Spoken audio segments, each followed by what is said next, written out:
2026 টি-20 বিশ্বকাপের প্রস্তুতি জয় দিয়ে শুরু করলো টিম ইন্ডিয়া। 2025 সাল বছরের শুরুতে ঘরের মাঠে প্রথম ম্যাচ খেললো টিম ইন্ডিয়া এবং ইংল্যান্ডের বিরুদ্ধে টি-20 সিরিজের প্রথম ম্যাচ ইডেনে আয়োজিত হল এবং সেই ম্যাচে একতরফা জয় সূর্যকুমার যাদবদের গোটা দলে। বিরাট রোহিত ক্রিকেট থেকে টি-20 থেকে অবসরের পর নতুন টিম কিরকম করছে সেই দিকে সবার নজর ছিল।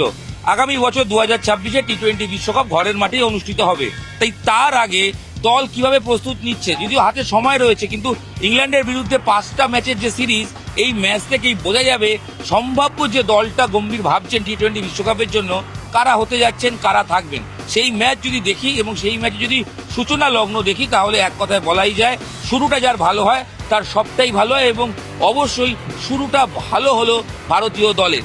ইংল্যান্ডের বিরুদ্ধে ইডেনে তারা একতরফা জয় পেল এবং বোলাররা প্রত্যেকেই সাকসেস। বরুণ চক্রবর্তী তিনি কেকেআরের হয়ে সফল। সেই বরুণ চক্রবর্তী যখন আমরা দেখলাম যে তিনি বল হাতে নামলেন, 3টি উইকেট পেলেন। হার্দিক পান্ডিয়া সফল, অর্শদীপ সিং সফল, রবি বিষ্ণুই ছাড়া প্রত্যেকে, অক্ষর প্যাটেল প্রত্যেকেই উইকেট পেলেন এবং প্রত্যেকেই সফল। মাত্র 132 রানে অল আউট হয়ে গেল ইংল্যান্ড। একমাত্র বাটলার যিনি লড়াই করলেন, 60-এর বেশি রান করলেন, আর বাকিরা সবাই মিলে 60 রানের মতো যোগ করলেন ইংল্যান্ডের হয়ে।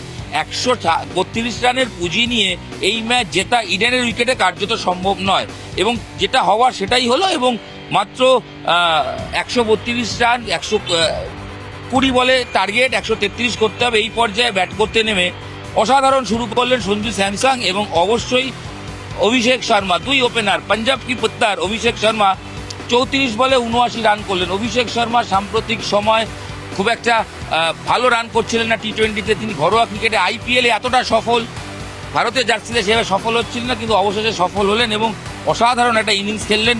মাত্র 34 বলে যেখানে 4 মেরেছেন মাত্র 5টা, 6 মেরেছেন 8টা, 79 রান করলেন, কার্যত একার হাতেই ম্যাচটা জিতিয়েছেন। এবং তার সঙ্গে সঞ্জু স্যামসন ওপেনার হিসেবে তিনি সফল। তাকে নিয়ে বিতর্ক হচ্ছিল সাম্প্রতিক সময়ে, ঘরোয়া ক্রিকেটে তিনি কেরল দল থেকে বাদ পড়েছেন, তার ব্যবহার নিয়ে অনেক প্রশ্নচিহ্ন ছিল, তবে ভারতীয় দলের জার্সিতে তিনি মাঠে নেমে তাই কিন্তু সফল।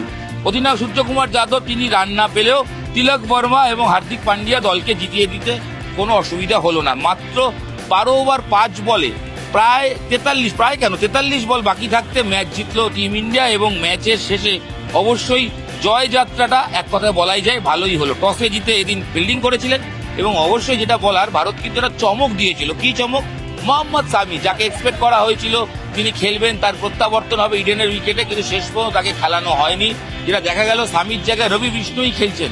কেন সামি খেলছেন না আলাদা করে কিছু বলা না হলেও তার যেটা বলা হচ্ছিল যে উইকেটের কন্ডিশন দেখে স্লো উইকেট, সেই কারণেই সামির জায়গায় একজন অতিরিক্ত স্পিনার খেলানো হলো। রবি বিষ্ণুই 4 ওভার বল করে 22 রান দিয়ে কোনো উইকেট পেলেন না ঠিকই, তবে তিনি কার্যকরী বোলিং করলেন। তবে মোহাম্মদ সামি প্রত্যাশা ছিল প্রত্যাবর্তনের, সেটা হলো না, আপাতত সেটা পিছিয়ে গেল পরবর্তী ম্যাচের জন্য। তবে তার আগে টিম ইন্ডিয়ার কিন্তু সব দিক থেকেই সফল। আরেকটা কথা খুব উল্লেখযোগ্য বলতে হবে, টিম ইন্ডিয়ার ফিল্ডিং, অসাধারণ ফিল্ডিং। প্রায় 20 থেকে 30 রান তারা সেভ করলেন, শুধু নয় অসাধারণ নীতিশ কুমার রেড্ডিরা যে ক্যাচগুলো ধরলেন, বাটলারের ক্যাচটা অসাধারণ ক্যাচ।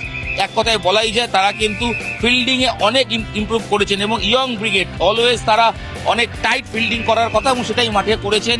ইডেনের উইকেটে 132 রান চেস করা কঠিন নয় এবং যেটা পরে বল করলে যে টিমের যেটা সুবিধে হয় সেটা হচ্ছে যে বল গ্রিপ করতে অসুবিধা কোনো শিশির পরে, সেটাই ফ্যাক্টর হলো। খুব একটা বিপক্ষ বোলাররা কিছুই করতে পারলেন না, ভারত হাসতে হাসতে জিতলো। ভারত জিততে পারত, সম্ভাবনা ছিল এবং একতরফা জিতেছিল, এ তো আমরা রেজাল্ট ইতিমধ্যেই জেনে গেছি। যেটা প্রয়োজন এই ম্যাচ থেকে প্রাপ্তি কি? প্রাপ্তি অবশ্যই অভিষেক শর্মার ফর্মে ফেরা, অবশ্যই এটা ইম্পর্টেন্ট। তাছাড়াও ওপেনিং জুটিতে সঞ্জু অভিষেক ক্লিক করা, এটা সেকেন্ড ইম্পর্টেন্ট। থার্ড, রোহিত, বিরাট, জাদেজার পরবর্তী যুগে যারা জুনিয়র ক্রিকেটার রয়েছেন, যারা উঠে আসছেন, যারা 26 বিশ্বকাপ খেলবেন, তারা কতটা প্রস্তুত, তারা প্রাথমিক যদি দেখা যায় সেটা দেখে নেওয়া। দেখা গেল তারা সফল। বোলিং বিভাগে সামিকে ছাড়া হয়তো কোথাও একটা বার্তাও হতে পারে যে 26-এ সামি থাকবেন কি থাকবেন না কোনো নিশ্চয়তা নেই, তাই ইয়ং ব্রিগেড অর্শদীপকে খেলানো হলো। অর্শদীপ বাহাতি জোরে বোলার, 2 উইকেট পেলেন। তার সঙ্গে হার্দিক পান্ডিয়া সফল, তিনি ভালো বল করলেন। বরুণ চক্রবর্তী কেকেআরের ঘরের মাঠ, কেকেআরের হয়ে খেলেন, তিনি ইডেনের উইকেট জানেন, তিনি গুরুত্বপূর্ণ 3টি উইকেট নিলেন। তো বোলিং বিভাগ সবাই সফল, তো এগুলো খুব প্রাপ্তি, অনেক বেটার এবং সঙ্গে ফিল্ডিংটাও প্রাপ্তি। এবং সব মিলিয়ে যেটা প্রাপ্তি সেটা হচ্ছে বছরের শুরুতে জয় দিয়ে যাত্রা। যে কোনো সাকসেসের শুরু থেকে যদি জয় থাকে সেটা কিন্তু অনেক কনফিডেন্স যায়। ভারতীয় দলকে যে একরাশ কনফিডেন্স দিল তা এক কথায় বলাই যায়। সব মিলিয়ে টিম ইন্ডিয়া স্লোগান টিম ইন্ডিয়ার জয় টিম ইন্ডিয়া এবং ভারতের নামে স্লোগান জয়ধ্বনি। আর ইডেন মানেই হচ্ছে হাউসফুল, 55,000 দর্শক সারাক্ষণ গলা ফাটালেন প্রিয় ক্রিকেটারদের জন্য। তবে সব মিলিয়ে দিনের শেষে বিরাট রোহিতরা না থাকলেও তারা থাকলেন। কোথায় থাকলেন জানেন? তারা থাকলেন সাপোর্টারদের হৃদয়ে, তারা থাকলেন সাপোর্টারদের জার্সিতে। অনেক সাপোর্টারকে দেখা গেল তারা বিরাট রোহিতের লেখা জার্সি পরে রয়েছেন। টি-20 থেকে বিরাট রোহিত যারা অবসর নিয়ে ফেললেও এখনো সাপোর্টারদের হৃদয়ে তারা রয়েছেন। বোঝা গেল ইডেনের দর্শকদের দেখে। মাঝে মধ্যেই সূর্যকুমার, হার্দিকদের নামে স্লোগান ওঠার পাশাপাশি স্লোগান উঠতে শুরু করলো বিরাট রোহিতদের নিয়েও। বোঝাই যায় বিরাট রোহিতরা এখনো দর্শকদের হৃদয় মননে সবসময় রয়েছেন। তবে নতুনদের নামেও জয়ধ্বনি উঠলো খেলা শেষে, তার কারণ জয় দিয়ে বছরটা শুরু করলো টিম ইন্ডিয়া। সব মিলে নিউজ 18 বাংলা ডিজিটালে আপনাদের সঙ্গে আমি কিরণ রায় বর্মন ছিলাম। ইডেনের ম্যাচের প্রাপ্তি কি, কেমন হলো ম্যাচ, কে ভালো পারফর্ম করলো, যাবতীয় তথ্য নিয়ে আপনাদের সঙ্গে শেয়ার করলাম। আপাতত এখানেই শেষ করছি এই ভিডিও। সঙ্গে থাকুন, দেখতে থাকুন নিউজ 18 বাংলা ডিজিটাল।